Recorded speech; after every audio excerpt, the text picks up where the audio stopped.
Honestly, the DNC chair, is it fundamentally critical that we have the DNC chair is not the candidate, for example. So having Tom Perez as a DNC chair, is that going to destroy America? No. However, I think what is being lost in all this is not really that Tom Perez won. It's that if you watched those proceedings, and I watched a lot of it, and hearing the talk from DNC members themselves, they haven't learned a goddamn thing from their loss to a reality TV idiot. There was specifically Christine Pelosi, Nancy Pelosi's daughter, of all people, was pushing to reinstate the ban on corporate lobbyists. Obama had put forward a ban on corporate lobbyists donating to the DNC. Debbie Wasserman Schultz, of course, let it pass last year. The money started rolling in. Christine Pelosi had put forward, hey, we did without corporate lobbyist donations for many years. Let's reinstate that. You had people, DNC members, who presumably voted for Perez, saying, we shouldn't, they say this out loud, let's not demonize corporations. Not all corporations are bad. Many of them said, just outspokenly and transparent, we need this money to compete. It's like the Barney Frank mentality. Let's not unilaterally disarm. And of course, they voted not to ban corporate lobbyist money. Even though Christine Pelosi, and they explained, we're not talking about unions, we're not talking about, if Nurses United want to donate, we're talking about big, gigantic corporations and their lobbyists. Doesn't mean individuals from those corporations cannot donate. We're talking about lobbyists. Well, the DNC members publicly said, let's not villainize the corporations. Let's not unilaterally disarm. Translated in English, we need the money, folks. It's about the money. It's about the money, Lebowski. Because the truth is, they don't think that they lost to Donald Trump because they are bought off. They think they lost to Donald Trump. It was a fluke. Hillary Clinton, she was just not really, she just didn't do it. She didn't have that star power. That's what these people think. Because they are programmed. They have been in D.C. or wherever the hell they come from. These people, a lot of these DNC members who vote have been there for a decade, 2 decades, 3 decades. They are programmed only to think in terms of money and fundraising. The thought of, why don't we actually go with, a chairperson or a president or a nominee that actually inspires people and actually wants to do big things. This is a foreign concept to these people. Foreign concept. So, I've set it up for you. There were significant differences between Tom Perez and Keith Ellison. Yeah, they were speaking the same language in terms of we need to get more money to the states, we need to focus less nationally and more on local races and this and that. That's all good.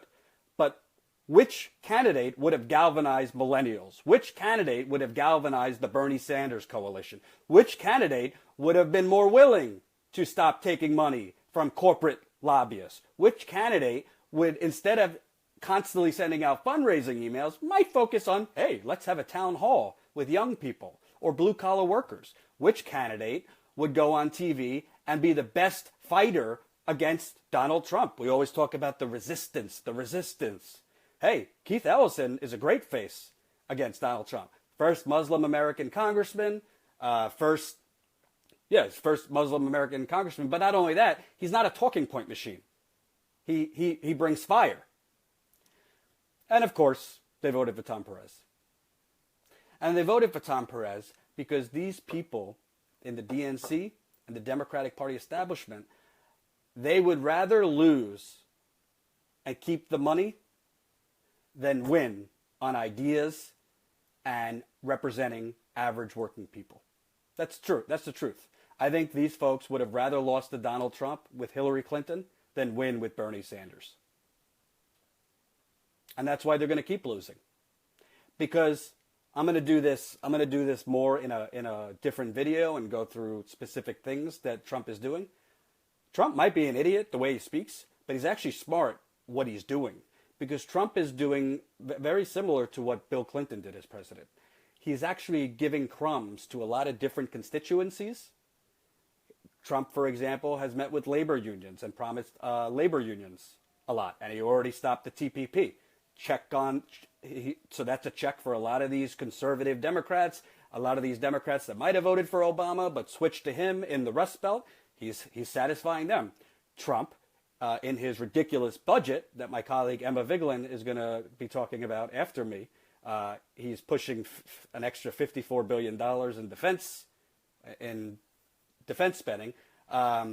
He is also not touching Social Security and Medicare.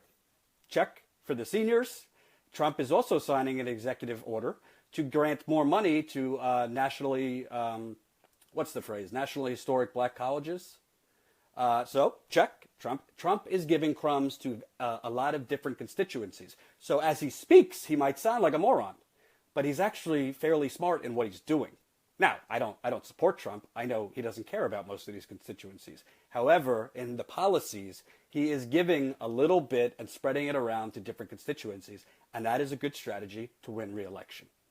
And what the Democrats are doing is putting forward the Tom Perez's of the world.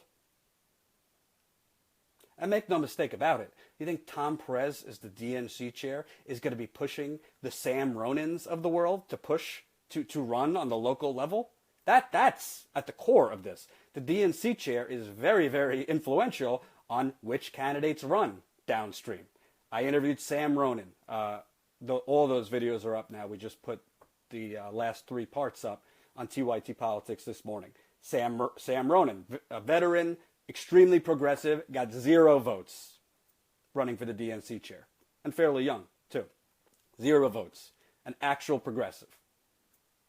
You think Tom Perez, as DNC chair, is going to be pushing for the Sam Ronins of the world who don't want super PAC money, who want to break up the big banks, who want universal health care?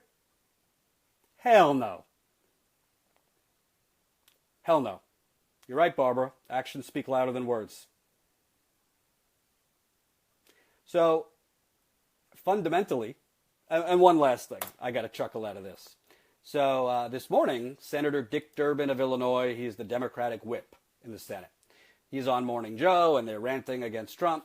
And at the end, he's asked, what do you think about Senator Bernie Sanders? Should he give over his email list?